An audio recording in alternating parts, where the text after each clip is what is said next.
Clady, a key part of this team, protects Peyton's blind side, a veteran, the third highest paid player on the team. Just around Dove Valley right now, is there any semblance of a woe is us mentality until they get past this?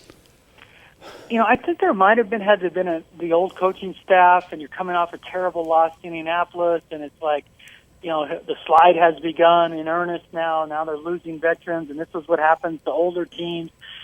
Because of the new coaching staff and their enthusiasm and passion kind of for change, you don't sense that. That isn't the mood here. And I know exactly what you're saying, Leslie, kind of that pall that hangs over a team after a critical injury. Right.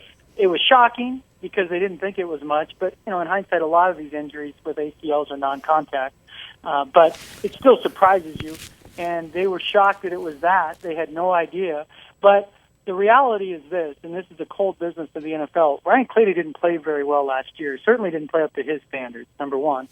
Secondly, they're bringing in a zone-blocking offense that he could have succeeded in because he's played it, but his foot injuries left him compromised last year, and we weren't sure what Clady we were going to see this year. Even though he made a Pro Bowl, I don't think anyone would argue that he was a Pro Bowl player last year. He wasn't, and by his own admission, he struggled. So they missed the guy because he's a professional. He's a leader, and as I wrote today, he was the kind of the cord that connected the past and future. But the reality is, as a player, they weren't exactly sure who they were getting in terms of Ryan Clady.